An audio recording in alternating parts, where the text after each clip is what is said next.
Let's start with today's first topic. Today's first topic is NCDesk Agridex.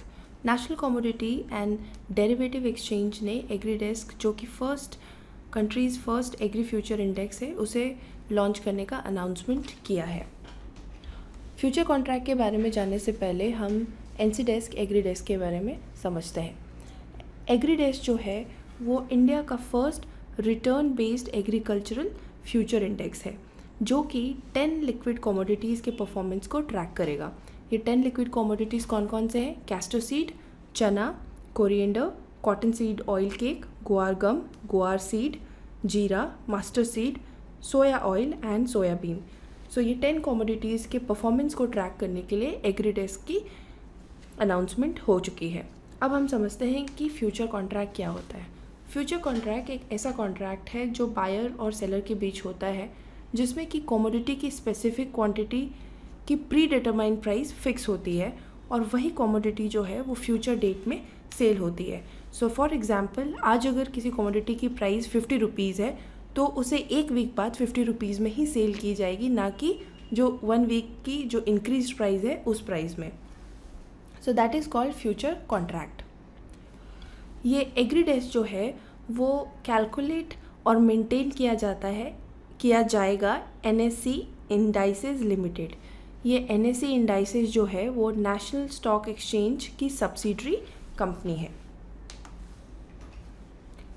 Next topic is rural agricultural startup funds.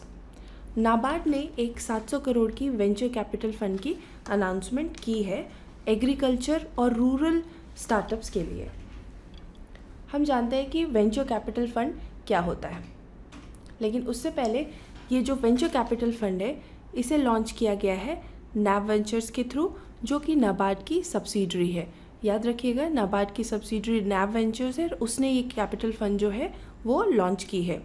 Venture capital fund क्या होता है? Venture capital fund वैसी fund होती है जो कि initial funding provide करती है टू स्टार्टअप्स जो कि बहुत ही इनिशियल स्टेज में, बहुत ही स्मॉल स्टेज में रहते हैं. उनको कैपिटल की ज़रूरत होती है और उसके लिए ये जो फंडिंग प्रोवाइड करती है वो फंडिंग होती है वेंचर कैपिटल फंड के थ्रू. ये एक बहुत ही पॉपुलर ऑप्शन है आज के टाइम में जहाँ पर जो फंडिंग होती है स्टार्टअप्स की वो इसके थ्रू होती है. Now what is green shoe option? Green shoe option जो है वो इस वेंचर कैपिटल फंड में एक ऑप्शन दी गई है. इस ऑप्शन के अंदर जो 500 करोड़ रुपए की जो इक्विटी इशू होगी, इक्विटी शेयर्स, उसके ऊपर 200 करोड़ रुपए की जो इक्विटी शेयर्स है वो बाद में इशू की जाएगी अंडर राइटर के थ्रू अगर शेयर्स की डिमांड काफ़ी है मार्केट पे. तो that is called green shoe option की जो इनिशियल इशू होती है उसके ऊपर जाके आप कुछ शेयर्स और इशू कर सकते हैं if the demand rises gradually. ये जो वेंचर कैपिटल फंड का यूज़ होगा वो एग्रीकल्चर, फूड और रूरल डेवलपमेंट के सेक्टर में जो स्टार्टअप्स हैं उनके लिए किया जाएगा. Next topic is seed awards. Seed awards जो है वो 14 स्टार्टअप्स को 2019 में दिया गया है एट ग्लोबल लेवल और इस ग्लोबल लेवल में जो 5 सीड अवार्ड्स है वो इंडियन कंपनीज़ को दिया गया है.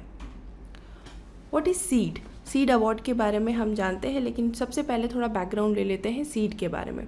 सीड जो है वो एक ग्लोबल पार्टनरशिप है जो सस्टेनेबल डेवलपमेंट और ग्रीन इकोनॉमी के लिए काम करता है. इसकी जो पहले ये सीड जो एक्रोनिम है उसका फुल फॉर्म है supporting entrepreneurs for environment and development.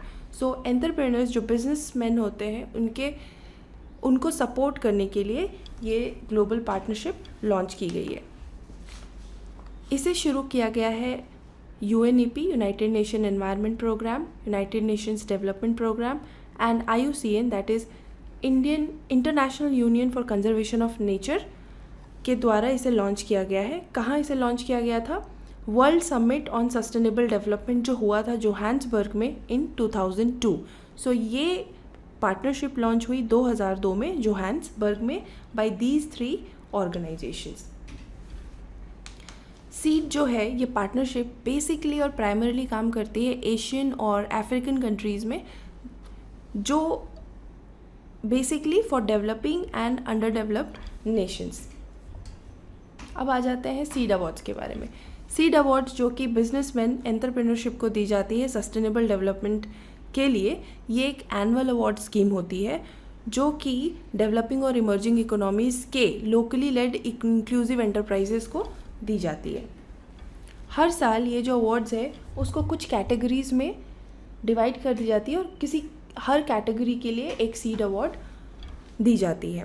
2019 में जो सीड अवार्ड है उसकी जो कैटेगराइजेशन थी वो 4 कैटेगराइजेशन थी: seed low carbon Africa awards, seed south Africa climate adaptation awards and seed gender equality award. So these were the 4 categories on which seed awards 2019 were given. और याद रखिएगा 5 जो सीड अवार्ड्स है वो India को मिली है।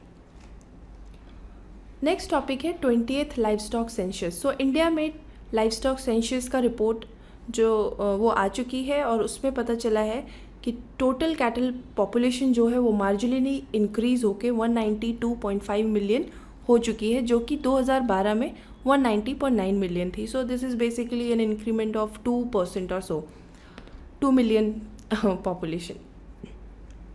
सो livestock census में ये पता चला है कि कुछ कैटेगरीज़ में इंक्रीमेंट हुई है, कहीं पर वो जो पॉपुलेशन है वो डिक्रीज़ हुई है। तो हम जानते हैं कि इंक्रीज़ कहाँ कहाँ पर हुआ है। सो जो टोटल लाइवस्टॉक पॉपुलेशन है वो 4.6% इंक्रीज़ हुई है, जिसमें काउज़ की पॉपुलेशन बढ़कर 18% से बढ़ी है और बफेलोज़ की पॉपुलेशन है वो 1% बढ़ी है। So there is a like huge gap between buffaloes population and cows population increment. Census में ये भी देखा गया जो कैटल के नंबर्स है वो हिंदी स्पीकिंग बेल्ट में डिक्रीज़ हुए हैं, पर्टिकुलरली इन यूपी।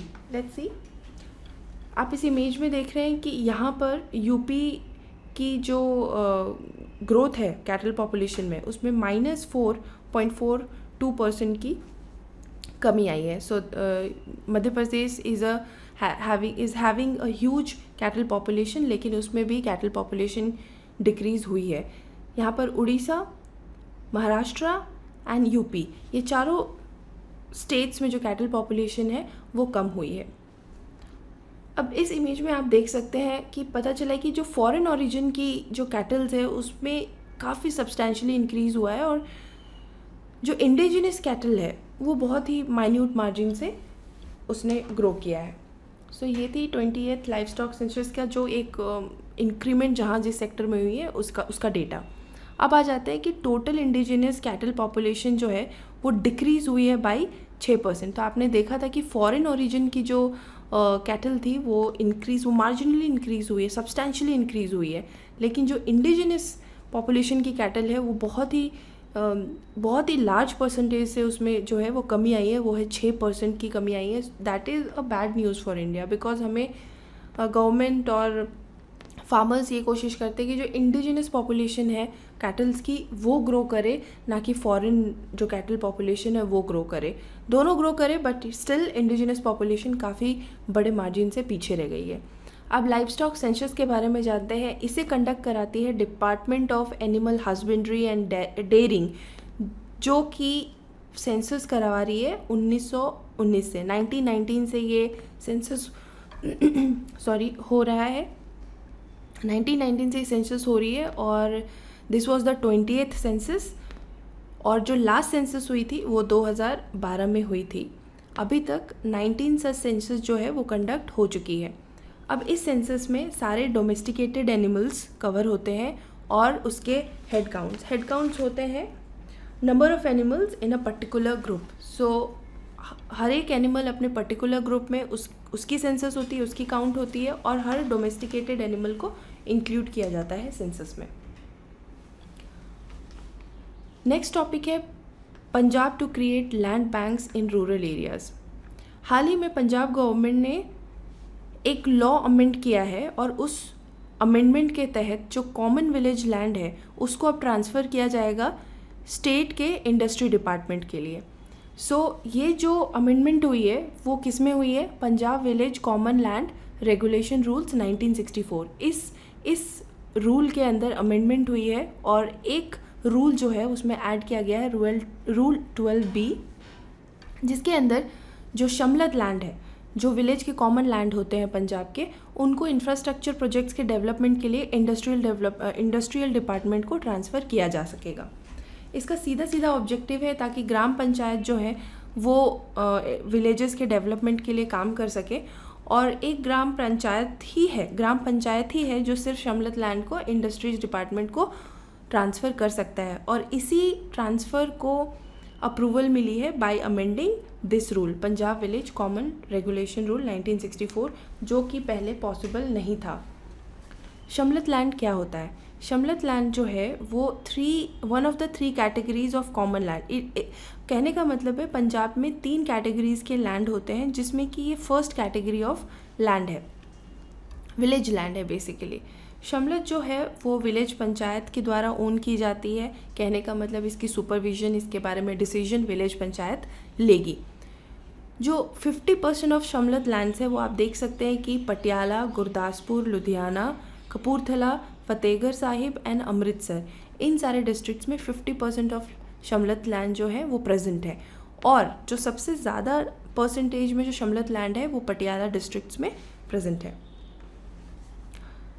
ये शमलत लैंड जो है उसका 1/3 जो पोर्शन रहता है या फिर परसेंटेज है, टोटल शमलत लैंड का 1/3 जो है वो दलित को जाता है, वो दलित के लिए रिजर्व रहता है। दलित कैटेगरीज जो कम्युनिटी होती है या कैटेगरी होती है कास्ट में, उनके लिए 1/3 रिजर्व रहता है।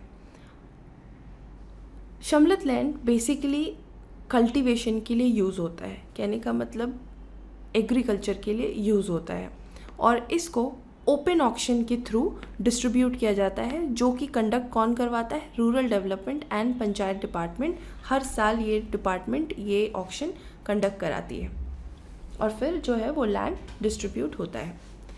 मैंने बात की थी कि 3 तरह की जो विलेज लैंड होती है पंजाब में, उसमें फर्स्ट या फिर one of the category is shamlat land. The other 2 categories are jumla mushtarka malkan, this is the second category, and third is gaucharan. अब जुमला मुश्तरका मलकान में क्या है? ये एक तरह की कॉमन पूल ऑफ लैंड है, कहने का मतलब बहुत सारे विलेजर्स और फार्मर साथ आते हैं, वो लोग अपनी ज़मीन इकट्ठा करते हैं और फिर वो पंचायत को उसे मैनेज करने के लिए दे दिया जाता है, तो उससे कहते हैं जुमला मुश्तरका मलकान।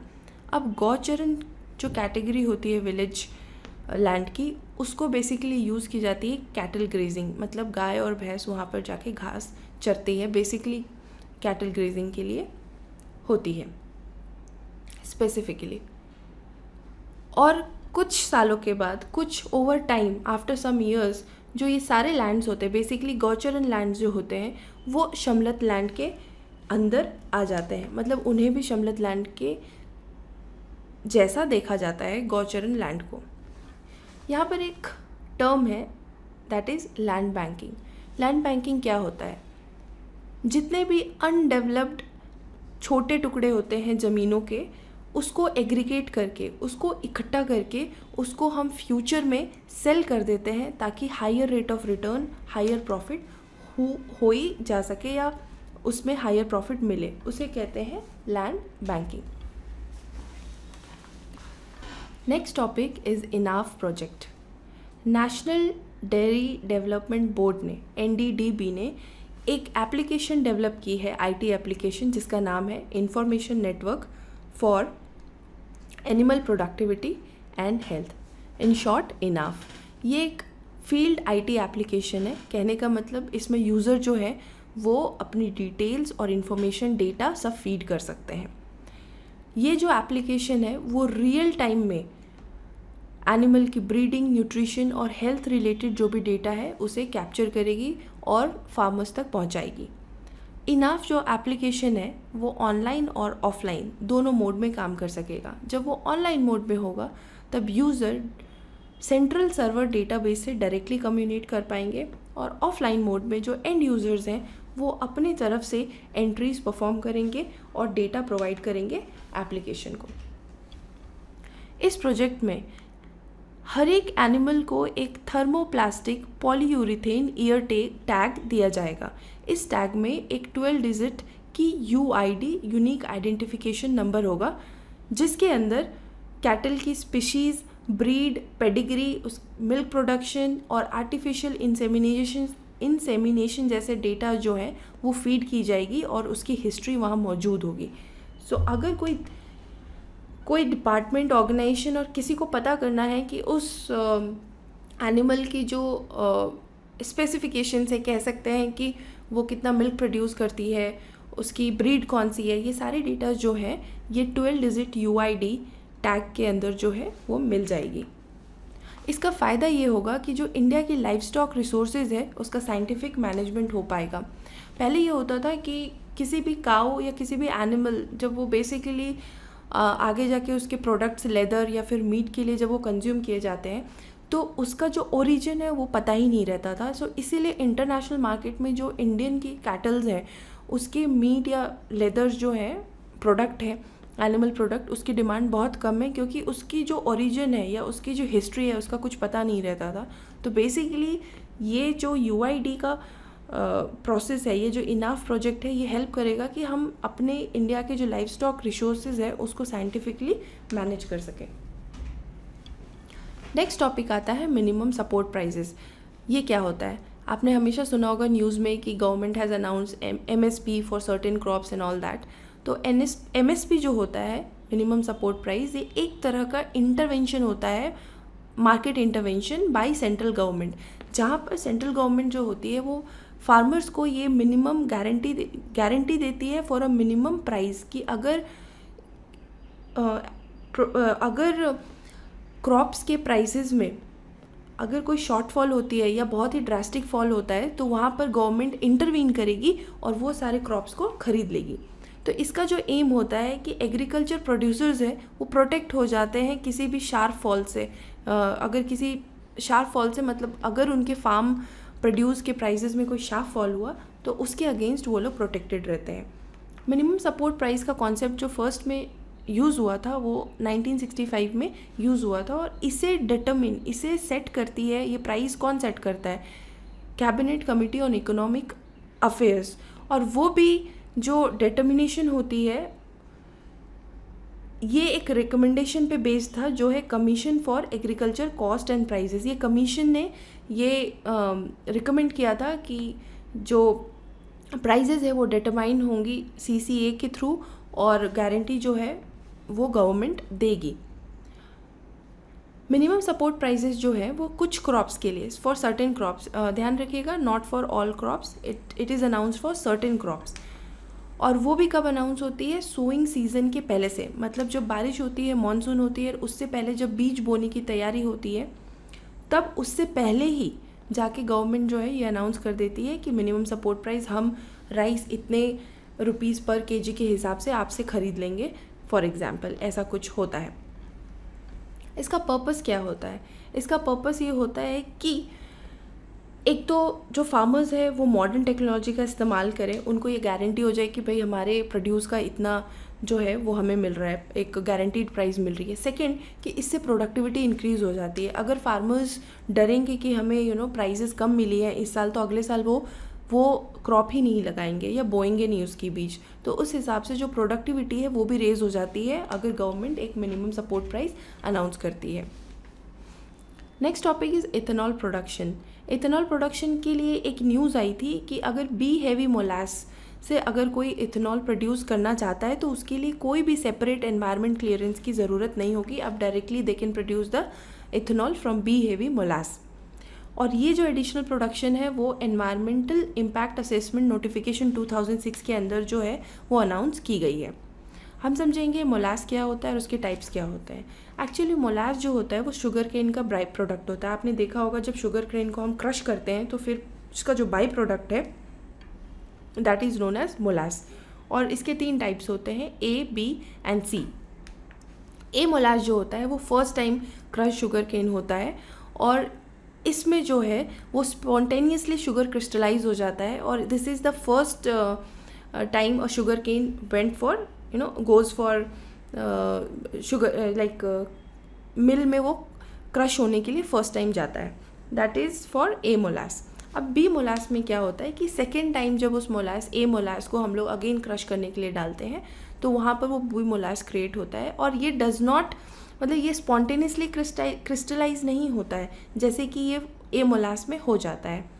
सी मोलास में क्या होता है, सबसे पहले तो इसे ब्लैक स्ट्रैप मोलासिस भी बोलते हैं। ये एंड बाई प्रोडक्ट होता है, मतलब this is the last by product of a sugar cane, और ये क्रिस्टलाइज नहीं होता है, इट डज़ नॉट क्रिस्टलाइज, और ये liquid as well as dried form मतलब सॉलिड फॉर्म में भी मिलता है। केन का 4.5% होता है सी मोलास, और जब सी मोलास डिस्टिलरी में भेजा जाता है तब जाके उसमें से इथेनॉल जो है वो एक्सट्रैक्ट किया जाता है। इथेनॉल एक क्लियर कलरलेस अल्कोहल होता है, साथ ही साथ वो शुगर का बाई प्रोडक्ट होता है। जहाँ पर शुगर मैन्युफैक्चरिंग होती है तो वो एज अ बाई प्रोडक्ट जो है वो प्रोड्यूस होता है, और इसको पेट्रोल के साथ ब्लेंड भी कर सकते हैं। मैन्युफैक्चरिंग प्रोसेस में जब मिल शुगर केन को क्रश करती है विथ टोटल फर्मेंटेबल शुगर, तो ये जो TFS होता है, टोटल फर्मेंटेबल शुगर, वो क्रिस्टलाइज हो जाता है शुगर में, और मिल्स जो है उन्हें इथेनॉल प्रोड्यूस करने के लिए उसको डायरेक्ट शुगर में कन्वर्ट करने की ज़रूरत नहीं है, शुगर केन से डायरेक्ट इथेनॉल भी प्रोड्यूस हो सकता है। केन जूसेस, जो शुगर केन का जूस होता है, वो फाइनल सी मोलास के स्टेज तक जो है, ज़रूरी नहीं है कि वहाँ पर जाके क्रिस्टलाइज ही होगा, वहाँ पर जाने तक भी वो जूस ही रह सकता है, और A या B मोलास के बीच में भी उसको हम डाइवर्ट कर सकते हैं फॉर इथेनॉल पर्पस, या फिर क्रिस्टलाइज कर सकते हैं। So it's very flexible process. Sugar cane में इथेनॉल प्रोड्यूस जो होता है वो बहुत ही फ्लेक्सिबल प्रोसेस है। गवर्नमेंट ने 2003 में एक प्रोग्राम लॉन्च की, इसका नाम था ethanol blended petrol programme, EBP programme, जिसके अंदर गवर्नमेंट ने कहा कि हर एक लीटर के अंदर जो है वो 10% जो इथेनॉल मिक्स किया जा सकता है। कहने का मतलब है 100% अगर है तो उसके अंदर 10% इथेनॉल मिक्स की जा सकती है, और 90% वुड बी पेट्रोलियम। इथेनॉल जो अभी है वो सिर्फ मोलास से ही नहीं मिलता है, ये नॉन फीड स्टॉक से भी मिल सकता है, जैसे सेल्यूलोज एंड लिग्नो सेल्यूलोज। यहाँ पर दिया हुआ है कि government had set a target of 10% of petrol पर लीटर ऑफ 10% ऑफ इथेनॉल पर लीटर ऑफ पेट्रोल। एक इंफॉर्मेशन यहाँ दी गई है, ethanol can absorb moisture from the atmosphere. ये एक कंसर्न है ऑटोमोबाइल मैन्युफैक्चरर्स के लिए, कि वो बोलते हैं कि इंजन्स, जो ऑटोमोबाइल्स के इंजन्स हैं, उसमें ये थोड़ी प्रॉब्लम क्रिएट कर सकता है अगर हमने पेट्रोल में इथेनॉल मिक्स किया। So it's a very important feature of ethanol कि it can absorb moisture from the atmosphere.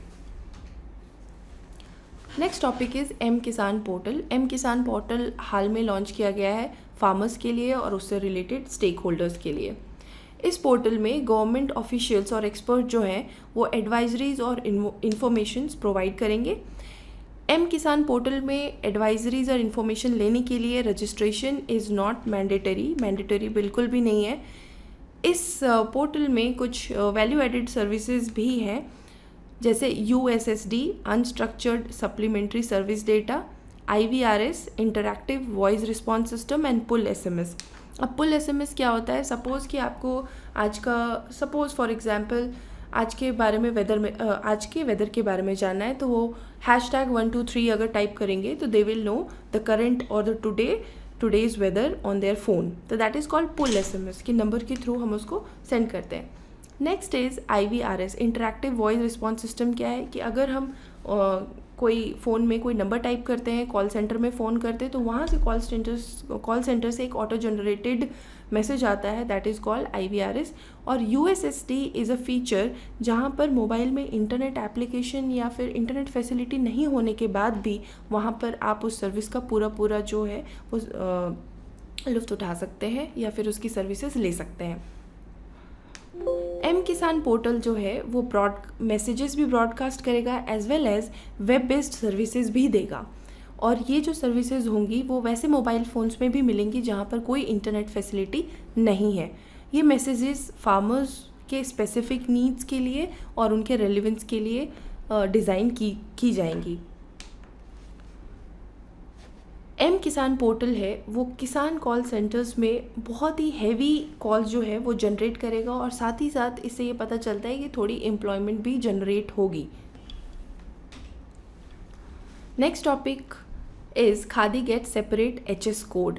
हाल ही में खादी को कॉमर्स एंड इंडस्ट्री मिनिस्ट्री ने हार्मोनाइज सिस्टम कोड जो है वो इशू किया है, अलोकेट किया है। पहले क्या होता था, खादी फैब्रिक जो थी वो नॉर्मल फैब्रिक के कैटेगरी में आती थी और इसकी वजह से उसके एक्सपोर्ट में काफ़ी डिफ़िकल्टी फेस करनी रहती थी।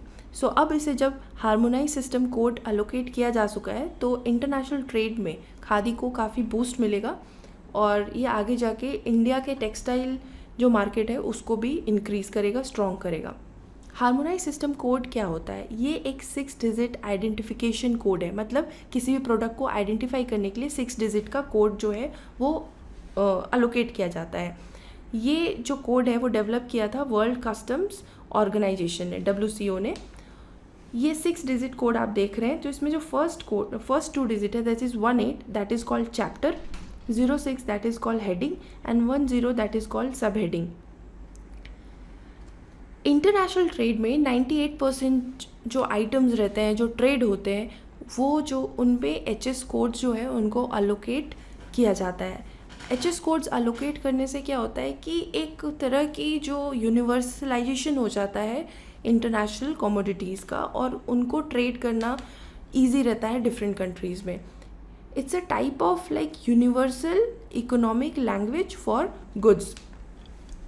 ये जो एचएस कोड्स है वो सिर्फ गवर्नमेंट ही यूज़ नहीं करती है, इंटरनेशनल ऑर्गेनाइजेशंस और प्राइवेट फर्म्स भी यूज़ करती है।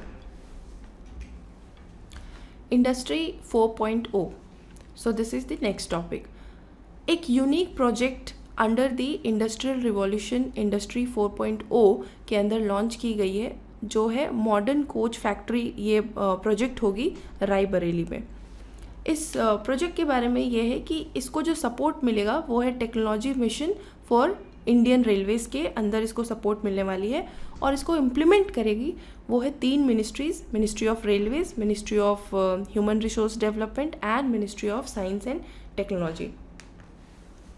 ये प्रोजेक्ट है अंडर इंडस्ट्री 4.0। तो हम समझते हैं इंडस्ट्री 4.0 क्या होता है। In simple terms, in common language, this is known as 4th industrial revolution. इस इंडस्ट्रियल रिवॉल्यूशन का जो खास फीचर है वो है automation, interconnectivity and data exchange in manufacturing technologies.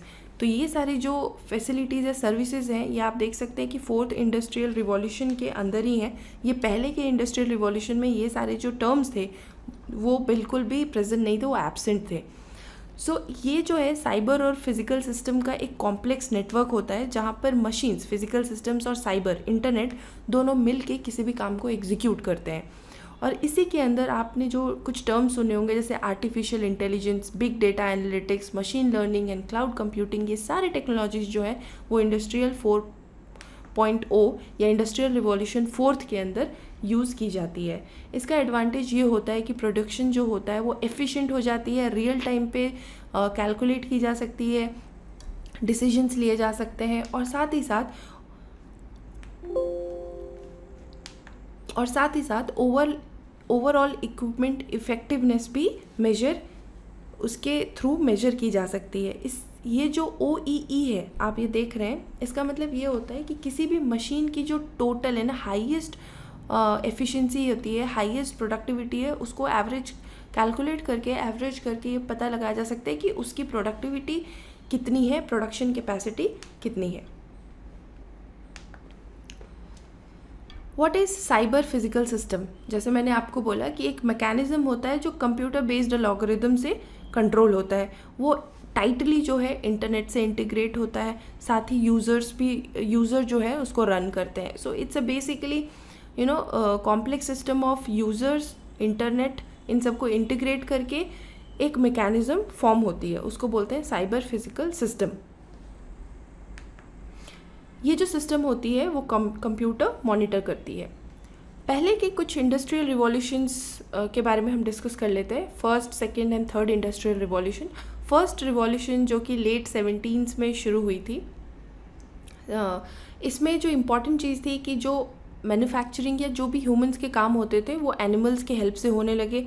Water और स्टीम पावर्ड इंजन्स आ चुके थे और कुछ मशीन टूल्स आ गई थी, उसके हेल्प से जो प्रोडक्शन है वो इंक्रीज़ हुआ था। सेकेंड इंडस्ट्रियल रिवॉल्यूशन जो कि अर्ली 20th सेंचुरी में शुरू हो चुकी थी, उसमें स्टील का इंट्रोडक्शन हो चुका था, इलेक्ट्रिसिटी फैक्ट्रीज़ में यूज होने लगी थी और असेंबली लाइन जो है उसका इंट्रोडक्शन हो चुका था। असेंबली लाइन कैसी होती है, like this is a conveyor belt और उसके ऊपर कोई प्रोडक्ट है, उसमें कोई एक चीज़ पार्ट फिट हुई, फिर वो आगे जाती है सेकंड में, फिर वो सेकंड पार्ट फिट होती है, थर्ड पार्ट फिट होती है और फाइनल एक जो प्रोडक्ट है वो रेडी हो जाता है, that is called assembly line.